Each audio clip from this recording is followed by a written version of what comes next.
Maeva fait vœu d'abstinence. Oui, t'as bien entendu. Notre Maeva nationale a annoncé la grande nouvelle à ses abonnés sur ses réseaux. Elle raconte que jusqu'à maintenant, elle ne voyait aucun mal à avoir des relations sexuelles hors mariage si elle aimait vraiment la personne. Mais maintenant, c'est terminé. La Marseillaise veut se préserver pour son futur mari. Maeva décrit ça comme une expérience intime. On a un peu l'habitude d'être surpris par les décisions de l'influenceuse, mais pourquoi pas? Et sa maman, elle en pense quoi? Parce qu'évidemment que la jeune femme a partagé cette pensée à sa mère, elles qui sont si proches. Et sa réaction est tout autant surprenante. Maeva a partagé une capture d'écran de cette conversation et comment dire, il y a quelques balles perdues. Déjà, sa maman l'a refroidi en lui disant qu'elle aurait voulu que sa fille reste vierge dès le début. La dernière réponse est iconique. Faudra juste que tu expliques à ton futur mari que tu es restée soi-disant vierge pour lui, mais avant lui tu as couché. C'est un nouveau concept, mais bon, sur un malentendu ça peut fonctionner. C'est ce qui s'appelle une douche froide. Ça, y a rien de plus qui me dégoûte quand tu prends un chauffeur.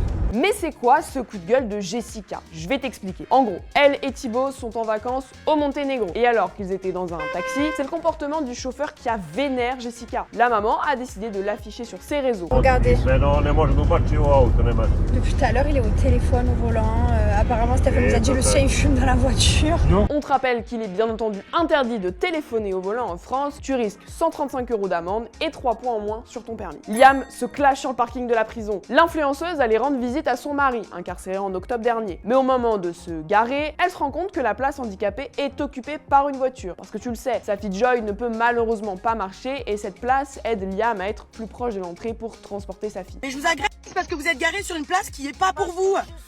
Mais alors vous mettez la carte. Elle a la carte, elle arrive. Ouais, ben vous allez me montrer la carte alors. Ça se met sur une voiture la carte, ça se met pas dans la poche. D'ailleurs, Liam a reçu de nombreux messages de soutien après cet épisode. Ezra Miller fait sa première apparition publique. Et oui, l'acteur avait enchaîné les polémiques en 2020. D'abord, il avait été vu en train de violenter une femme à l'extérieur d'un bar en Islande, puis il avait été arrêté 2 fois à Hawaï pour trouble à l'ordre public et harcèlement. 3 ans après, c'est lors de l'avant-première de The Flash qu'on a pu voir Ezra Miller. Il est d'ailleurs revenu sur toutes ces histoires. L'acteur s'est adressé aux chefs de Warner Bros et de DC Studios en les remerciant pour leur grâce, leur discernement et leurs soins dans le contexte de sa vie. En août 2022, il avait annoncé souffrir de problèmes de santé mentale. Ezra Miller avait affirmé suivre un traitement. Tiens-toi prêt, le casting de mercredi a quelque chose à te dire. I have something to say.